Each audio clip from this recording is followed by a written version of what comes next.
This is a Saturday Morning TVLog from Big D's Entertainment Rankings and Reviews.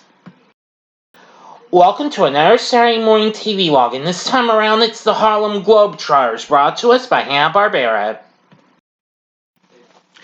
Greetings, my fellow YouTubers. I'm Joel, the Big D to y'all. This, of course, is Big D's Entertainment Rankings and Reviews.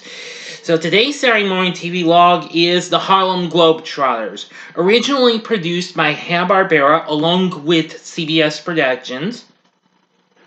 Premiered on that particular network, CBS, in September of 1970. It featured animated versions of players from the particular basketball team of the same name. Anyway, now the show featured several members of the group of the team. Of course, among those are, the ones who are animated: Mel Lark Lemon, Freddie Curly Neal, Hubert Geese Osby, J.C. Gibson, Bobby Joe Mason, and Paul Pablo Robertson. They all appear in animated form alongside their fictional bus driver and manager, Granny, and their dog mascot, Dribbles. Now, the series worked to a formula where the team travels somewhere and typically get involved in a local conflict that leads to one of the Globetrotters proposing a basketball game to settle the issue. Kind of, in a way, the Globetrotters travel around the world and get in the involvement of something just like Josie and the Pussycats, which that happened to premiere the same year this did. Anyway, to ensure the Globetrotters' defeat, the villains rigged the contest. However, before the second half of the contest, the team always finds a way to even the odds, become all but invincible, and win the game in every episode. Anyway, yeah, I really got to enjoy this. After seeing the Globetrotters make, in anime form for the first time in their appearances in the new Scooby-Doo movies a couple of years after this, and then, because I was never aware of their own cartoon, I did see their second series, the Super Globetrotters, which look for a Saturday Morning TV log of that in 2 weeks. Also from Hanna-Barbera. But anyway, that's kind of a different show, though. And though Curly and Geese do appear in that show, but they have 3 different Globetrotters join them. Anyway, let's see. Yes.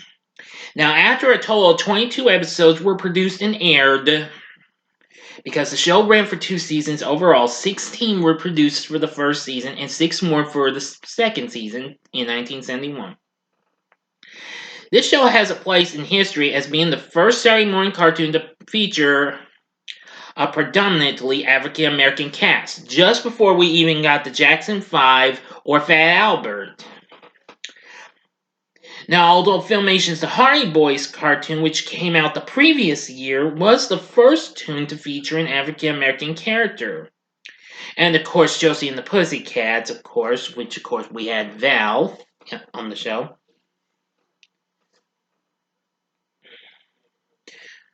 But anyway, like many other Saturday morning cartoons of the era, the first season utilized a laugh track. By the second season, the full laugh track was replaced by an inferior version created by the studio. Now, of course, I've mentioned about their other appearances in the new Scooby-Doo movies. Now, Dribbles didn't appear in the show, but was in the original theme song intro before it was even. Oh, I really don't want to get on that subject, thank you. Now, several references were also made to Granny, who also appeared on that show. Then, of course, in 1979 was the Super Globetrotters. Well, after it aired, the show has never been seen again until 1999 when TV Land picked it up for their short-lived Super Retrovision Saturday Slam. But I think about late 99 or early 2000, the show has never been seen again. Now, of course, the show It's a co-production between Hanna-Barbera and CBS, one of the few animated TV series that CBS directly produced. Now, syndication rights were originally held by Viacom and later Paramount Domestic Television, formerly owned by CBS as its syndication arm. Now, currently, CBS Media Ventures currently has the rights to this, since not Warner Bros., since Warner Bros. Does have the Super Globetrotters. Anyway, there was also something really cool. There was also a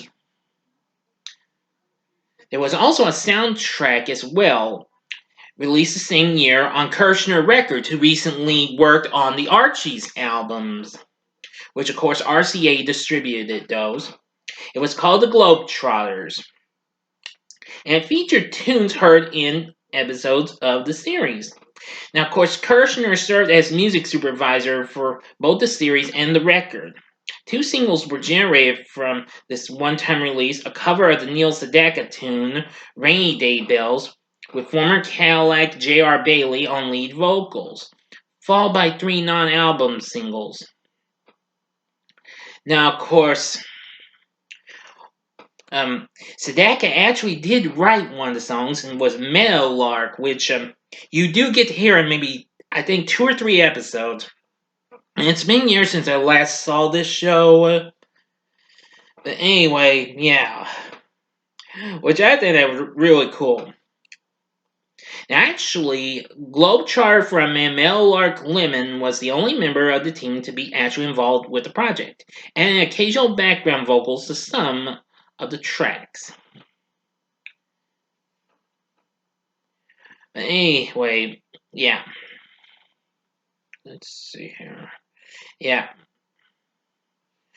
Anyway, the show did have a pretty good voice acting cast as well.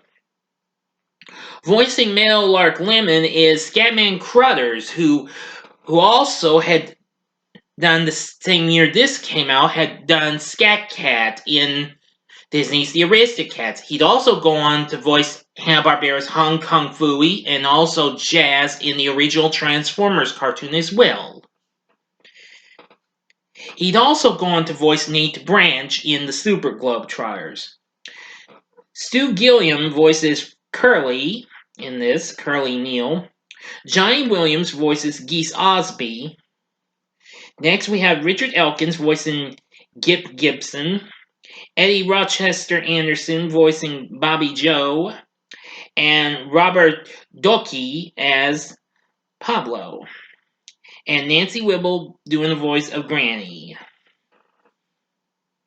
Now, guard Leon Hillard was originally planned to be on the series, but was cut out of the cast prior to the start of production. Anyway, it'd be tough to find episodes of this series. But anyway, since it's Black History Month, I thought it would be fair to celebrate Black History Month by doing African American tunes for my Saturday Morning TVLogs this month. And what better way to start than with the very first African American tune, that being the Harlem Globetrotters. Give me a second, I think I can show you the group. Now, here's a look at all of the Globetrotters as they are shown in the actual cartoon, along with Granny and Dribbles. Yeah, this show is really fun. I also like its theme song, which includes a little bit of whistling, just like the actual Globetrotters theme. Although it's not quite a cover of the actual Globetrotters theme, you actually get to hear their games and what have you. But still, I think it's pretty cool. So anyway, Harlem Globetrotters is really good. If you can find episodes somewhere, look into it.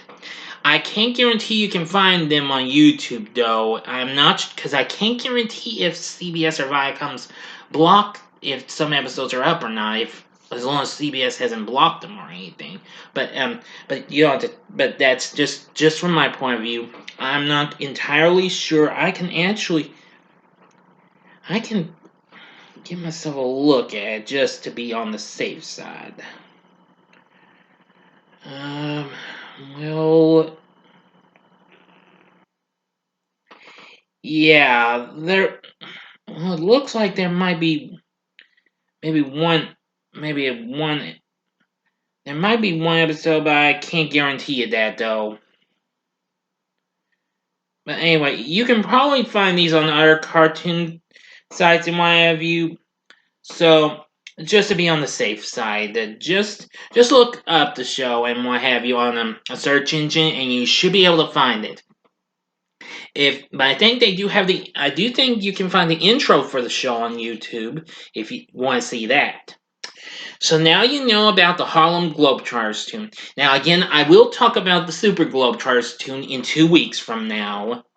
So if you have seen the Harlem Globetrotters cartoon, please tell me what you think of this show, and you can tell me who your favorite Globetrotter is of the series. I mean, I like Meadowlark because he's cool and he's the team leader. I mean, may the original Meadowlark live and rest in peace. And to any other Globetrotters we've lost these last few years. Anyway, the voice acting is really good. If I ever decide to revisit this tune, I will. Because this is a pretty underrated show now, in my opinion. But even so, the Harlem Globetrotters is great. Again, let me know what you think of this show. You can tell me which Globetrotter you like if you wish in the comment section below. If you like this video, click the like button, subscribe to my channel, be a part of the Big D Nation. Stay tuned, I might have another video coming up for you soon, but in the next day or two or whatever. But if not, then stay tuned for the next big event when I rank the Season 3 Zoomers of the original Zoom. Okay? So, I do hope you liked this, and if you did enjoy this, consider checking out these other Saturday Morning TVLogs I have recently done. In the upper left-hand corner is the first of the 2 shows I was just talking about. There's the new Scooby-Doo movies in the upper left-hand corner. The upper right-hand corner is the Saturday Morning TVLog I did for Josie and the Pussycats last year. Or if you want to catch what you might have missed, or see it again if you'd like, see last week's Saturday Morning TVLog for Tennessee Tuxedo and His Tales. In the bottom right-hand corner is the button you can click to subscribe. If you like rankings and reviews on movies, TV, music, video games, etc., as well as the Saturday Morning TV logs, then I'm your guy. Thanks for watching, and next week's Saturday Morning TV log is the Jackson 5. Until next time, I'm the Big D saying, see ya.